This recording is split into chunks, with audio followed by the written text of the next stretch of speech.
2024년 간호사국시 문제풀이입니다. 간호관리학 과목입니다.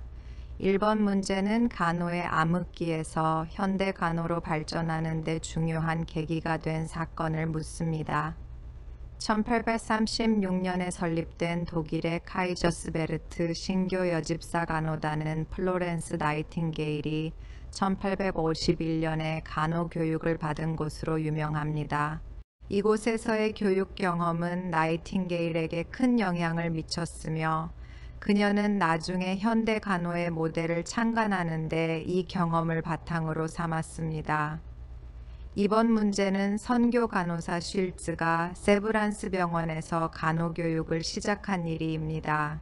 3번 문제는 간호윤리강령 문제입니다. 윤리강령은 전문직 종사자들이 지켜야 할 행동규범과 윤리적 기준을 제공하며 해당 전문 분야에서의 행위와 결정에 대한 지침을 제공합니다. 간호 분야에서는 윤리강령이 간호사가 환자를 돌보는 방식과 전문적 행동을 지침하며 간호 신념과 원칙을 표현하는 중요한 도구로 활용됩니다. 4번은 사전연명의료의향서의 원칙 문제입니다. 개인이 자신의 의료 결정에 대해 스스로 결정할 수 있는 권리를 강조합니다. 사전연명의료의향서는 개인이 건강 상태가 허락하지 않을 때 자신의 의료 및 치료에 대한 선호도를 미리 문서화함으로써 그 개인의 의료 결정에 대한 자율성과 선택권을 존중하고 보장하는 도구입니다. 정의의 원칙은 모든 환자에게 공정하고 평등하게 의료 자원을 배분하는 것을 강조합니다. 신의의 규칙은 계약이나 합의를 성실히 이행하는 것과 관련된 개념입니다. 악행금지의 원칙은 환자에게 해를 끼치지 않는 것을 목표로 하는 의료윤리의 기본 원칙입니다. 문제 5는 간호사 행동을 정당화할 수 있는 윤리적 근거입니다. 선의의 간섭주의는 환자의 안전과 복지를 보호하고 증진하기 위해 필요한 경우 환자의 일시적인 자율성을 제한할 수 있다는 원칙에 근거합니다. 간호사는 의사와 상의하고 보호자에게 충분한 설명을 제공한 후 동의를 받아 신체 보호대를 사용했습니다. 이는 환자의 현재 상황에서 최선의 결정을 내리기 위한 적절한 절차를 따른 것으로 환자의 안전을 최우선으로 고려한 선의의 간섭입니다. 정의의 원칙은 모든 환자에게 공정하고 평등한 치료를 제공합니다. 정직의 규칙은 간호사가 진실을 말하는 것입니다. 신의의 규칙은 약속을 성실히 이행하는 것입니다. 자율성 존중의 원칙은 개인의 결정을 존중합니다. 6번 문제는 공리주의 이론인 최대 다수의 최대 행복을 추구한다 입니다. 공리주의는 결과론적 윤리 철학의 한 형태로 어떤 행위의 옳고 그름을 그 행위가 초래하는 결과, 즉 다수에게 최대한의 행복이나 이익을 가져다 주는지 여부로 평가합니다. 이 이론은 벤담과 밀에 의해 발전되었으며 다수의 이익을 극대화하는 것을 목표로 합니다. 보기에서 공리는 정언명령의 형식으로 제시된다. 이는 칸트의 철학에서 볼 수 있는 개념으로 공리주의와는 상반됩니다. 공리주의는 결과를 기준으로 행위를 평가하는 반면 칸트의 정언명령은 결과와 무관하게 도덕적 의무를 강조합니다. 보기 3번 옳고 그름은 행동의 동기에 의해 평가된다. 는 공리주의에서는 동기보다는 결과가 중요합니다. 보기 3번 행위의 목적은 보편적인 도덕 법칙을 따른다. 는 칸트의 철학과 관련된 내용입니다. 보기 3번 사람의 인격을 수단으로 취급하지 않고 언제나 목적으로 대우한다. 이 또한 칸트의 도덕 철학의 원칙입니다. 공리주의는 이러한 개념보다는 행동이 초래하는 결과의 가치에 더 초점을 맞춥니다. 문제 7은 간호사가 근육주 사용으로 준비한 약물을 정맥으로 투여하였을 때 위반한 의무입니다. 정답은 주의 의무입니다. 주의 의무란 의료인이 환자에 대해 적절한 주의를 기울여야 하는 의무를 말하며 간호사는 약물을 투여할 때 정확한 방법과 경로를 따라야 합니다. 잘못된 방법으로 약물을 투여하는 것은 환자의 안전을 위협할 수 있으며 이는 의료 전문직의 기본적인 주의 의무를 소홀히 한 것으로 간주됩니다.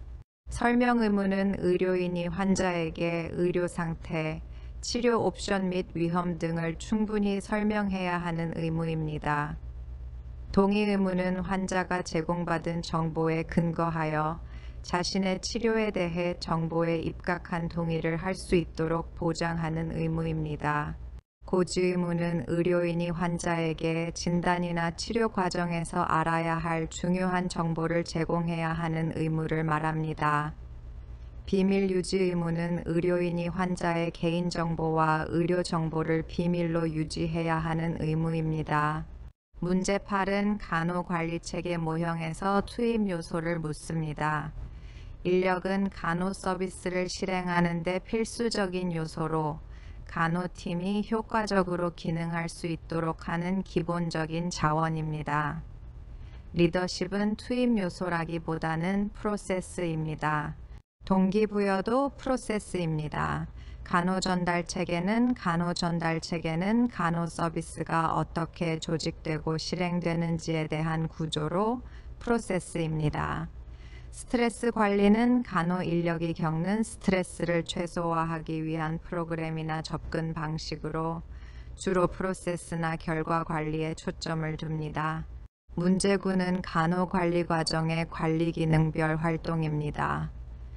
기획, 직무 설계는 기획과 관련이 있지만 직무 설계는 보통 조직 기능에 더 밀접하게 연관됩니다. 기획은 주로 목표 설정, 전략 개발, 미래 예측에 관련된 활동을 포함합니다. 조직 간호 전달 체계 결정은 가장 정확하며 조직 기능의 일환으로 간호 전달 체계를 결정하는 것이 포함됩니다. 이는 간호 서비스가 어떻게 조직되고 실행될 것인가를 결정하는 중요한 부분입니다.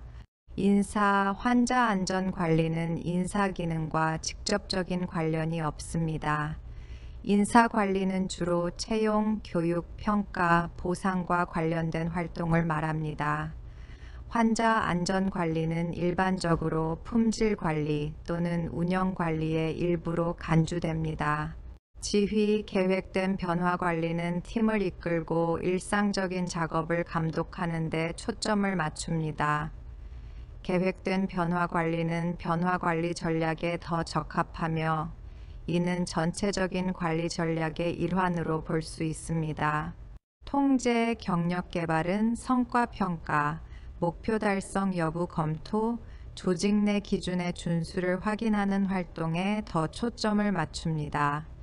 경력 개발은 일반적으로 인사 관리 또는 직원 개발 프로그램의 일부입니다.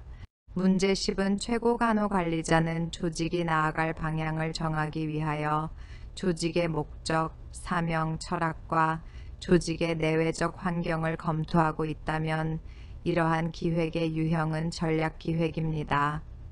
전략기획은 조직의 장기적인 방향을 설정하는 과정으로 조직의 핵심 가치, 목표, 외부 환경, 내부 자원 등을 고려하여 결정됩니다. 이 과정에서는 조직의 전반적인 미션과 비전을 정립하고 이를 달성하기 위한 광범위한 전략을 수립합니다. 운영기획은 일상적인 작업과 관련된 상세한 계획을 수립하는 것으로 보다 구체적이고 단기적인 활동에 초점을 맞춥니다. 전술기획은 중간 관리자가 사용하는 조직의 전략을 실제로 실행하기 위한 구체적인 계획입니다. 목표를 달성하기 위한 구체적 방법과 자원 배분에 중점을 둡니다. 단기 기획은 짧은 기간 내에 실행되는 계획으로 보통 1년 이내의 계획을 말합니다. 정책기획은 조직의 정책을 수립하는 과정으로 조직 내에서 준수해야 할 규칙이나 지침을 설정합니다.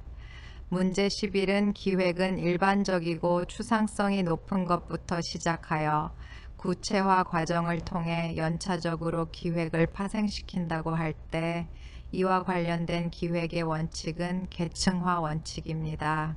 계층화의 원칙은 기획이 상위 계획에서부터 하위 계획으로 세분화되어 각각의 계획이 상호 연결되고 조정되어야 함을 강조합니다.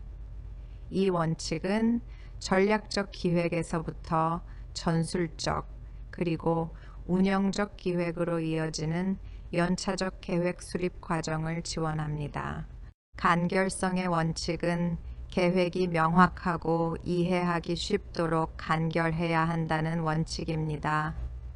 이는 기획 과정이 복잡하지 않고 실용적이어야 함을 강조하지만 계층화와는 직접적인 관련이 적습니다. 균형성의 원칙은 모든 부서나 기능이 적절한 자원을 받고 조화롭게 기능할 수 있도록 하는 원칙입니다. 이는 자원 배분의 공정성에 초점을 맞춥니다. 포괄성의 원칙은 계획이 모든 관련 사항을 포함해야 한다는 원칙입니다. 포괄성은 계획이 넓은 범위를 커버해야 한다는 점을 강조하지만 계층화의 세분화와는 다른 개념입니다. 필요성의 원칙은 계획은 필요하고 필수적인 요소만을 포함해야 한다는 원칙입니다. 이는 자원의 낭비를 방지하고 효율성을 높이는 데 초점을 맞춥니다. 문제 12는 성공적인 목표 관리, MBO를 위해 필요한 전제 조건은 3조직 구성원과 합의한 목표를 설정한다. 입니다. MBO는 상위 관리자와 하위 직원들이 목표를 공동으로 설정하고 이에 대한 합의를 통해 각자의 역할과 책임을 명확히 하며 목표 달성을 위해 협력하는 관리 방식입니다. 이 과정에서 조직 구성원의 참여와 합의는 목표에 대한 약속과 헌신을 증가시키고 결과적으로 목표 달성률을 높이는 데 기여합니다. 추상적인 목표를 설정하는 것은 성공적인 MBO에서는 구체적이고 명확한 목표 설정이 중요합니다. 추상적 목표는 진행을 측정하고 평가하기 어렵게 만듭니다. 목표가 결정되면 변경할 수 없다는, 실제로는 목표는 환경 변화나 조직의 필요에 따라 유연하게 조정될 수 있어야 합니다. 완고한 목표 설정은 현실적이지 못할 수 있습니다. MBO에서는 목표 달성을 위한 명확한 시간 제한을 설정하는 것이 중요합니다. 이는 목표를 향한 집중과 노력을 유도하고 성과를 측정할 수 있는 기준을 제공합니다. MBO는 이상적으로는 협력이 중요하지만 각 목표는 특정 개인이나 팀에 할당되어 그들의 성과에 따라 평가될 수 있습니다. 전 직원이 모든 목표에 직접 관여하는 것은 실질적으로 불가능할 수 있습니다. 문제 13은 장루처치 행위를 위한 간호사의 업무량과 장루처치에 소요되는 자원 비용을 산정할 때 고려할 요소는 의료사고 위험도입니다. 장루처치는 적절한 관리와 감염 예방이 필수적인 복잡한 절차이며 잘못 관리될 경우 심각한 의료사고로 이어질 수 있습니다. 따라서 의료사고 위험도를 고려하는 것은 해당 절차의 적정 가치를 평가하는 데 매우 중요합니다. 장루처치가 필요한 진단명은 절차의 필요성을 설명할 수 있지만 상대 가치 점수 산정에서 직접적인 요소는 아닙니다. 재원 일수는 환자 관리의 전반적인 복잡성을 반영할 수 있으나 장루처치의 상대 가치 점수 산정에 직접적인 영향을 주는 요소는 아닙니다. 간호사 수는 인력 배치와 관련이 있지만 특정 절차의 상대 가치 점수 산정에는 직접적인 영향을 주는 요소가 아닙니다. 환자당 재료비는 절차 비용을 평가하는 데 중요하지만 의료사고 위험도와 같은 의료 서비스의 복잡성이나 위험도를 직접적으로 반영하지는 않습니다. 문제 14는 마케팅 믹스 중 촉진 전략에 해당되는 것을 찾습니다. 촉진 전략에는 광고, 세일즈 프로모션, 퍼블릭 릴레이션, 개인 판매 등이 포함될 수 있습니다. 홍보가 촉진 전략에 가장 직접적으로 해당됩니다. 홍보는 간호 서비스나 시설에 대한 인식을 높이고 정보를 제공하며 서비스에 대한 긍정적인 이미지를 형성하는 데 중요한 역할을 합니다. 출산교실은 서비스 제공의 일환으로 볼 수 있으며 교육적인 프로그램을 통해 특정 서비스를 제공하는 것입니다. 촉진 전략보다는 서비스 제공 방법의 일부로 간주됩니다. 대기시간 감소는 고객 만족도를 높이기 위한 운영 개선 조치입니다. 촉진 전략과는 직접적인 관련이 없습니다. 야간 진료 실시는 서비스의 접근성을 확장하는 것으로 서비스 범위 확장의 일환입니다. 직접적인 촉진 전략은 아닙니다. 인터넷 진료 예약은 서비스의 편리성을 높이는 기술적 도구로 고객이 서비스를 이용하기 쉽도록 하는 시스템입니다. 촉진 전략보다는 서비스 접근성 증대에 초점을 둡니다. 문제 15는 조직 유형입니다. 라인 조직과 프로젝트 조직을 통합한 형태로 직능 부분과 전문 활동을 조정하는 역할을 하는 조직 유형은 매트릭스 조직입니다. 매트릭스 조직은 라인 조직의 수직적 구조와 프로젝트 팀의 수평적 구조를 결합하여 다양한 프로젝트와 일상적인 작업 간에 유연하게 자원을 공유하고 관리할 수 있는 효과적인 조직 구조를 제공합니다. 이 조직 유형은 특히 복잡한 프로젝트와 다기능 팀 작업이 많은 환경에서 유용합니다. 라인 조직은 전통적인 조직 구조로 명확한 명령 체계와 책임 소재를 가집니다. 프로젝트 팀의 요소는 포함하지 않습니다. 라인 스텝 조직은 라인 조직에 스텝 조직의 지원 기능을 추가한 형태로 스텝이 라인에 자문을 제공하지만 직접적인 명령 체계에는 포함되지 않습니다. 프로젝트 조직은 특정 프로젝트에 집중하는 조직 구조로 프로젝트 완료 후 해체될 수 있는 임시 조직 형태입니다. 프로세스 조직은 조직 내 프로세스에 중점을 두고 각 프로세스를 관리하는 조직 구조로 특정 프로세스의 효율성과 효과성을 높이기 위해 설계됩니다. 문제 16은 직무평가 방법 문제입니다. 문제 17은 간호 전달 체계입니다. 모듈 방법은 간호사와 간호보조 인력이 소규모 팀을 형성하여 지정된 환자 그룹에게 간호 서비스를 제공하는 시스템입니다. 이 방법은 각 팀이 특정 영역 또는 모듈 내에서 책임을 지고 환자 관리의 일관성과 효율성을 높이는 것을 목표로 합니다. 사례 관리는 환자의 전체 치료 과정을 관리하고 조정하는 데 중점을 두며 보통 한 명의 사례 관리자가 여러 환자의 치료를 총괄합니다. 사례 방법은 간호사 한 명이 환자 한 명을 전담하여 간호하는 방식으로 간호사가 환자의 모든 간호 요구를 충족시킵니다. 총체적 간호법은 주 간호사가 환자의 간호 계획을 수립하고 주 간호사가 근무하지 않는 시간에는 보조 간호사가 환자 간호를 담당합니다. 기능적 분담 방법은 간호사 또는 간호보조 인력이 특정 기능이나 업무를 전담하여 수행하는 방식입니다. 이 체계는 업무 중심으로 조직됩니다. 문제 18은 조직 변화 전략입니다. 규범적 재교육적 전략은 조직 구성원들의 태도와 행동을 변화시키기 위해 교육과 재교육을 중점으로 두는 변화 관리 전략입니다. 경험적 합리적 전략은 정보와 분석적 논리를 통해 변화를 이끌어내려고 합니다. 구성원들이 최적의 선택을 하도록 정보를 제공하는 방법입니다. 규범적 재교육적 전략은 교육 및 재교육을 통해 조직 내의 가치관과 습관을 변화시키는 데 초점을 맞춥니다. 권력 강제적 전략은 권력이나 강제를 사용하여 변화를 신속하게 이행하려는 접근입니다. 일반적으로 저항이 예상될 때 사용됩니다. 동지적 전략은 조직 구성원들 간의 협력과 신뢰를 바탕으로 변화를 이끌어내는 데 중점을 둡니다. 공학기술적 전략은 기술적이거나 구조적인 변화를 통해 조직의 효율성을 개선하려는 전략입니다.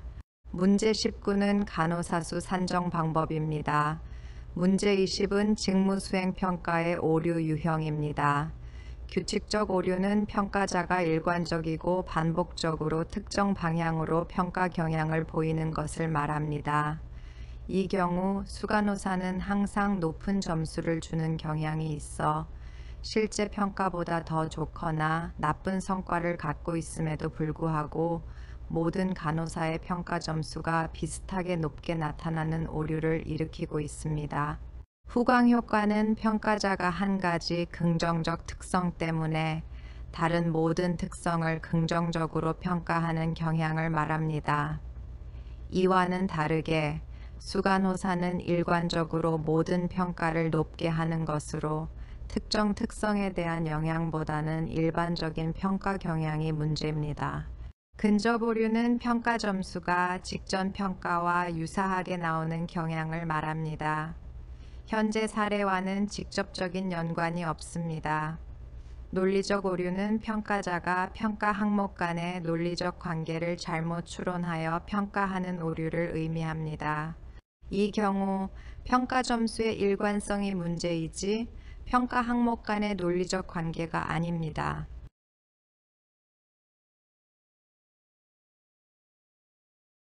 2024년 간호사국시 문제풀이입니다.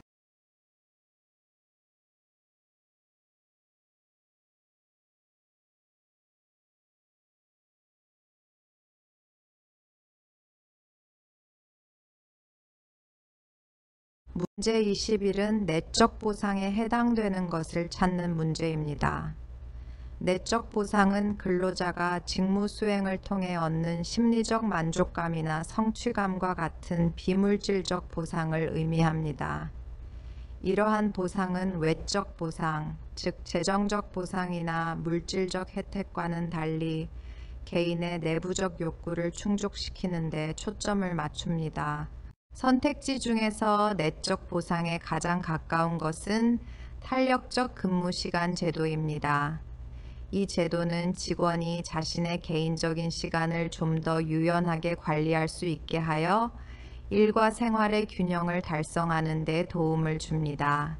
이로 인해 직원은 직무 만족감과 일에 대한 동기부여를 느낄 수 있으며 이는 내적인 보상으로 간주될 수 있습니다. 상여금은 재정적인 보상으로 외적 보상에 해당합니다. 연금 보조는 재정적인 보상으로 외적 보상에 해당합니다. 유급 휴가는 물질적인 혜택을 제공하므로 외적 보상에 해당합니다. 자녀 학자금 지원은 재정적인 지원을 제공하는 외적 보상입니다. 문제 22는 숙련된 간호사가 병원을 그만두었을 때 병원 조직에 미치는 영향은 병원 조직의 경제적 부담 증가입니다. 숙련된 간호사의 이탈은 재교육 비용, 새로운 간호사를 채용하고 그들을 교육시키는 데 추가 비용이 발생합니다.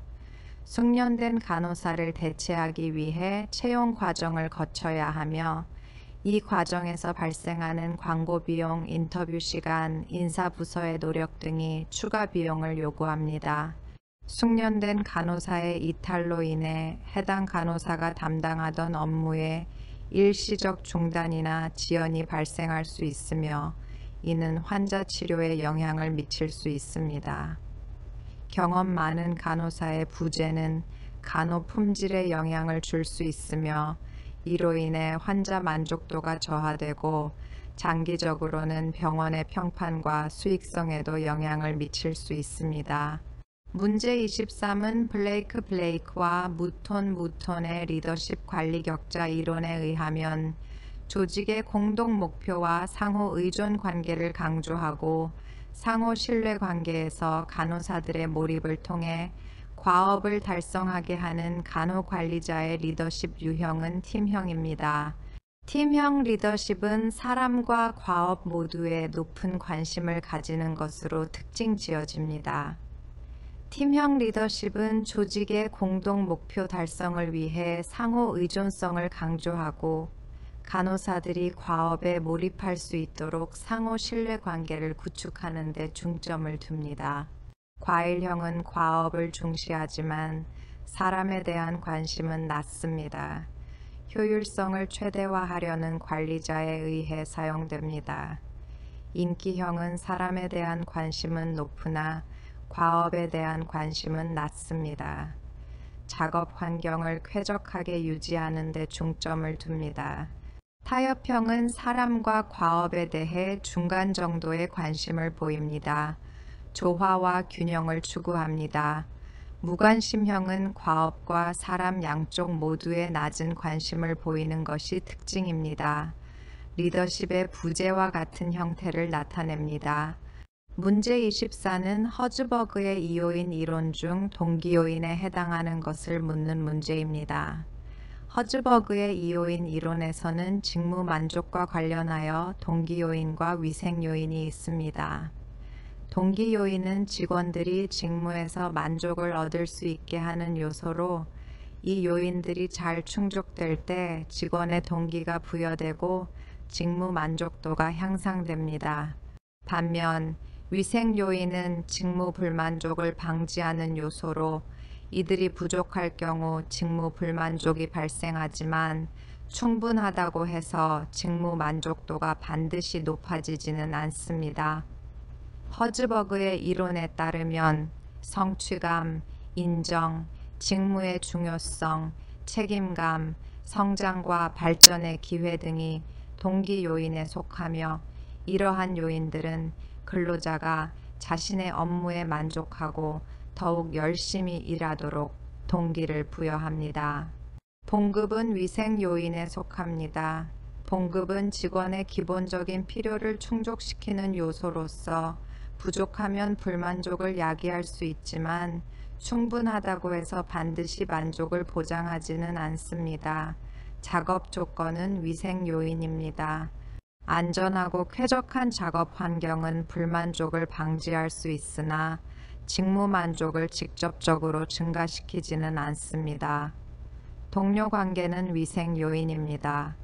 좋은 대인 관계는 직무 불만을 줄일 수 있으나 그 자체로 직무 만족을 크게 향상시키지는 않습니다. 조직 정책은 조직의 정책과 관리 체계도 위생 요인으로 분류됩니다. 이 요인들이 부족하거나 불합리할 경우 직원의 불만이 증가할 수 있습니다. 문제 25는 다음 상황에서 간호사가 취한 행동으로 옳은 것을 고르는 문제입니다. A. 주치의는 정규 처방 마감 시간이 지나서 정규 처방을 입력하여 오전 회진 시간에 검사 결과를 받아보지 못하였다. 오전 회진을 마친 A 주치의는 화가 난 상태로 검사 결과가 매번 늦게 나온다면서 간호사에게 항의하였다. 이때에는 주치의의 감정을 수용하면서 원하는 시간까지 검사 결과가 나오지 못한 이유를 간단하게 이야기합니다. 주치의의 불만을 인정하면서도 상황의 사실을 명확하게 전달하여 문제가 왜 발생했는지 이해할 수 있도록 돕습니다. 이러한 주장적 행동은 갈등을 적절히 관리하고 간호사 자신의 입장을 표현하는 동시에 의사와의 관계를 존중하는 방식입니다. 검사 결과가 늦게 나와서 미안하다고 말하면 상황의 원인을 제대로 설명하지 않고 책임을 간호사가 지는 형태로 비생산적일 수 있습니다. 의사와 간호사 모두 힘든 상황이니까 이해하라고 설득하면 상황에 대한 이해를 구하지만 주치의의 행동에 대한 문제를 지적하지 않아 향후 같은 문제가 반복될 가능성이 있습니다. 강력한 어조로 처방 입력 시간을 말해주며 시간을 지키라고 경고하면 간호사가 공격적으로 대응하는 것으로 상황을 더 악화시킬 수 있습니다. 주치의가 늦게 처방을 입력하여 결과가 늦어지는 것이므로 문제 삼지 말라고 단호하게 이야기하면 공격적이며 의사와의 관계를 손상시킬 수 있습니다.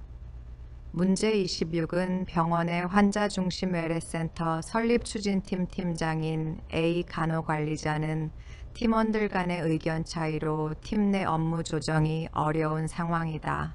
성공적인 팀 운영을 위해 적절한 전략은 팀의 공동 목표를 공유하고 여러 대안을 검토한다 입니다. 팀원들이 공동의 목표에 집중하도록 하여 각자의 의견을 넘어서 팀 전체의 이익을 보게 만듭니다. 또한 다양한 대안을 함께 검토함으로써 각 팀원이 의견을 제시하고 참여할 기회를 제공하며 서로의 다른 관점을 이해하고 통합적인 해결책을 찾을 수 있도록 돕습니다. 병원장에게 보고하여 해결하도록 하면 팀 내 문제를 외부에 의존해 해결하려 하며 팀원들의 자율성과 문제 해결 능력을 저하시킬 수 있습니다. 의견 차이가 있는 팀원들이 해결하도록 하고 관여하지 않는다. 면 리더가 갈등 해결 과정에서 손을 떼는 것은 리더십 부재를 초래할 수 있고 팀 내 갈등을 증폭시킬 수 있습니다. 갈등을 피하기 위해 팀원의 어떤 의견에 반박하지 않는다면 비생산적인 타협을 초래할 수 있으며 결국 팀의 목표 달성을 저해할 수 있습니다. 팀 리더로서 팀원 간 합의보다는 결론에 빨리 도달하는 방법을 선택하면 이는 팀원들의 참여와 의견을 무시할 수 있으며 장기적으로 팀 내 불만과 저항을 유발할 수 있습니다. 문제 27은 프리셉터인 A 간호사는 최근 여러 명의 신규 간호사 교육에 반복 배정되어 과도한 업무량으로 인해 심한 스트레스를 받고 있다. 간호관리자가 적용할 조직 차원에서의 직무 스트레스 관리 방안으로 적절한 것은 직무 분석을 통해 적절한 인력을 배치하고 업무를 재분장한다 입니다. 이 접근 방법은 근본적인 원인인 과도한 업무량을 해결하는 데 초점을 맞추고 업무의 공평한 분배를 통해 A 간호사의 스트레스를 감소시킬 수 있습니다. 업무를 재조정함으로써 A 간호사뿐만 아니라 팀 전체의 작업 부하를 균등하게 분배하여 전체 팀원의 직무 만족도와 효율성을 향상시킬 수 있습니다. 간호사에게 시간 관리의 중요성을 강조하는 방법은 개인적인 역량 강화에 초점을 맞추지만 과도한 업무량의 근본적인 문제를 해결하지는 못합니다. 스트레스를 인생의 일부로 인정하도록 교육하면 스트레스에 대한 인식을 변화시킬 수 있으나 실제 업무량 문제를 해결하지 않습니다. 간호사에게 명상과 같은 이완 훈련을 해보도록 지시하면 스트레스 관리 기술을 향상시킬 수 있지만 역시 업무량 문제에 직접적으로 대응하지는 않습니다. 프리셉터 훈련 교육 프로그램을 통해 인간관계 기술 역량을 강화하면 이는 특정 기술을 강화하지만 A 간호사의 과도한 업무 스트레스 문제를 해결하는 데는 직접적이지 않습니다. 문제 28은 질 관리를 위한 접근 방법 중 과정적 접근의 지표에 해당되는 것은 간호사의 환자를 대하는 태도 점수입니다. 과정적 접근의 지표는 주로 서비스 제공 방식, 직원의 행동 및 서비스 실행과 관련된 측정 기준을 포함합니다. 간호사의 환자를 대하는 태도 점수는 이 중에서 직접적으로 과정적 접근의 지표에 해당됩니다. 이 지표는 간호 서비스의 질을 평가하는 데 중요한 요소로 간호사의 환자 대응 방식과 태도는 환자의 경험과 직접적으로 관련이 있으며 간호 서비스의 과정적 측면에서 중요한 역할을 합니다. 시설 장비의 구비 여부는 구조적 접근에 더 가깝습니다. 이는 조직이 갖추고 있는 자원과 정책의 유무를 나타내며 서비스 제공의 기반을 형성합니다. 환자 만족도 점수는 결과 지표에 해당합니다. 환자 만족도는 서비스 제공의 결과로 나타나는 환자의 반응과 만족을 측정합니다. 교육 및 훈련의 계획 여부는 과정적 접근에 속할 수 있지만 간호사의 태도 점수처럼 직접적인 서비스 제공 방식을 나타내는 것이 아니라 조직 내에서 교육 및 훈련이 어떻게 계획되고 실행되는지를 나타내는 더 광범위한 과정입니다. 문제 29는 20%의 소수의 원인이 80%의 문제를 유발한다는 원칙에 근거하여 주요 원인을 확인하는 질 관리 도구는 파레토 차트입니다. 파레토 차트는 문제의 원인을 중요도에 따라 순서대로 나열하고 시각적으로 표현하여 가장 큰 영향을 미치는 몇 가지 주요 원인을 식별하는 데 사용됩니다. 이 차트는 가장 많은 영향을 미치는 원인을 우선 순위로 정하고 이 문제들에 집중함으로써 전체적인 문제를 효과적으로 해결할 수 있는 방법을 제공합니다. 런 차트는 시간에 따른 데이터의 변화를 보여주어 트렌드를 식별하는 데 유용하지만 주요 원인을 구별하는 데는 직접적으로 사용되지 않습니다. 인과관계도는 문제의 원인을 구조적으로 분석하여 다양한 원인을 시각화하지만 파레토 원칙처럼 특정 원인이 문제의 대부분을 유발한다는 점을 강조하지는 않습니다. 관리도는 프로세스가 통제 상태에 있는지를 모니터링하고 예외적인 변동을 식별하는 데 사용되지만 주요 원인을 식별하는 데는 사용되지 않습니다. 히스토그램은 데이터의 분포를 보여주는 히스토그램은 데이터의 패턴을 분석하는 데 유용하지만 파레토 원칙을 적용하여 주요 원인을 직접적으로 식별하는 데는 사용되지 않습니다. 문제 30은 슬관절 치환술을 받은 환자의 통증이 숫자 평정척도 7점으로 측정되어 담당 주치의에게 보고하였다. 수술 중인 담당 주치의는 전화상으로 아세트아미노펜 경구로 지금 주세요 라고 지시하였다면 어떻게 해야 하는지. 정답은 주치의의 구두 처방을 쓰고 읽고 재확인한다 입니다. 이 절차는 처방의 오류를 최소화하고 환자에게 정확한 약물을 투여하는 데 중요합니다.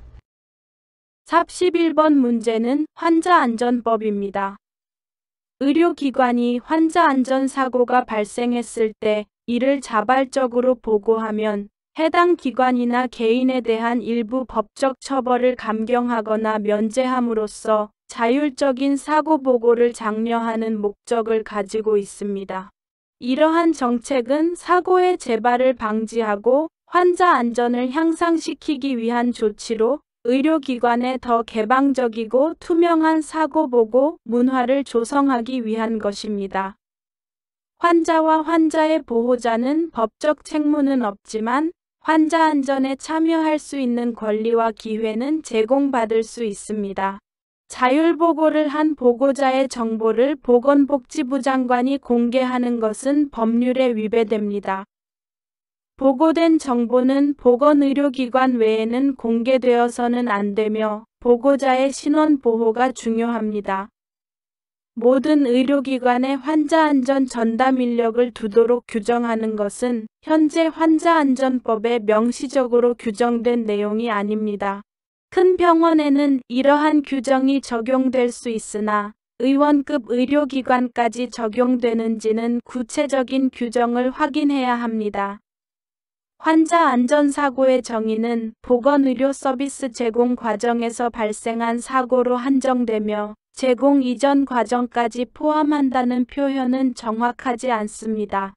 문제 32번은 환자가 병동 복도에서 넘어졌다. 간호사가 보고 시 유의할 점은 병원에 보고 체계에 따라 낙상에 대한 사항을 보고한다입니다. 병원마다 사건 보고에 대한 표준화된 절차가 있으며 이러한 체계를 따름으로써 모든 관련 정보가 적절히 기록되고 책임 있는 부서로 전달될 수 있습니다. 이 절차는 사건의 상황, 원인, 결과 등을 포함하여 구체적이고 객관적인 정보 제공을 목표로 합니다. 사건 보고는 해당 사건의 전체 맥락을 포함해야 하며 발생 원인과 결과, 그리고 잠재적인 해결책을 모색해야 합니다. 서면 보고는 법적 증거 자료가 될 수 있으므로 구두 보고로 시행. 서면 보고는 필수적이며 보고의 정확성과 추적 가능성을 보장하기 위해 요구됩니다. 구두 보고는 필요한 경우 보조적으로 사용될 수 있지만 주요 보고 방법으로는 부적절합니다. 삽 13번은 직원의 감염 예방을 위한 간호관리자의 행동으로 적절한 것은 정기적으로 건강검진과 예방접종을 하도록 직원을 독려한다. 입니다. 이 행동은 직원들의 건강을 적극적으로 관리하고 직장 내에서 발생할 수 있는 감염 위험을 최소화하기 위한 예방적 조치로 직원의 안전을 확보하고 질병으로 인한 결근 및 의료 비용을 줄이는 효과가 있습니다. 오염된 주사침은 뚜껑을 다시 씌워서 폐기하면 오히려 감염의 위험을 증가시킬 수 있습니다. 사용한 주사침은 뚜껑을 다시 씌우지 않고 즉시 적절한 폐기함에 버려야 합니다. 사용한 바늘을 구부리는 행위는 바늘 자상 사고의 위험을 증가시킬 수 있습니다. 대신 사용한 바늘은 바로 폐기해야 합니다. 결핵 환자를 간호할 때는 N95 마스크나 이에 상응하는 호흡기 보호구를 착용하는 것이 적절합니다. 수술용 마스크는 미생물을 충분히 차단하지 못할 수 있습니다. 오염된 혈액제제에 직원이 노출되었을지라도 증상이 없으면 그대로 두는 것은 매우 부적절한 행동입니다. 오염된 혈액제제에 노출된 경우 즉각적인 조치와 필요한 경우 예방적 치료를 받아야 합니다. 34번 문제는 병동 간호사는 사용 후 남은 모르핀은 약국에 반납해야 합니다. 모르핀과 같은 마약성 진통제는 엄격한 법적 규제를 받으며 이러한 약물의 관리와 처분에 대한 정확한 절차가 마련되어 있습니다. 일반적으로 사용 후 남은 마약성 진통제는 특별히 지정된 장소로 반납하여 적절한 폐기나 재활용이 이루어지도록 해야 합니다. 병동에서 폐기하는 것은 적절하지 않습니다. 마약성 약물은 특별한 폐기 절차를 요구하며 병동에서 일반 쓰레기처럼 폐기해서는 안 됩니다. 마약성 약물을 비상약으로 재사용하는 것은 법적으로 허용되지 않습니다. 퇴원 시 사용하지 않은 마약성 진통제를 환자에게 제공하는 것은 적법한 절차에 따라 이루어져야 하며 일반적으로 권장되지 않습니다. 병동에 보관하다가 다른 환자에게 사용하는 것은 매우 부적절하며 불법적입니다. 모든 마약성 약물은 처방받은 특정 환자만 사용해야 하며 다른 환자에게 재사용해서는 안 됩니다. 문제 35는 간호사는 환자의 사생활 보호를 위해 환자 진료와 관련된 개인정보가 노출되지 않도록 철저히 관리해야 한다. 이와 관련된 간호사의 법적 의무는 비밀유지 의무입니다. 이 의무는 간호사가 환자의 진료와 관련된 개인정보를 철저히 관리하고 이러한 정보가 무단으로 노출되지 않도록 보호해야 한다는 것을 명시합니다. 비밀유지 의무는 환자의 신뢰를 유지하고 환자의 권리를 보호하는 데 중요한 역할을 합니다. 결과 예견 의무는 보건 전문가가 환자에게 제공할 치료에 가능한 결과를 예견하고 이에 대해 정보를 제공하는 의무입니다. 결과 회피 의무는 올바르게 번호되지 않았지만 이는 예견 가능한 부정적 결과를 최소화하려는 의무입니다. 설명 및 동의 의무는 환자에게 충분한 정보를 제공하고 그에 대한 동의를 얻는 것과 관련된 의무입니다.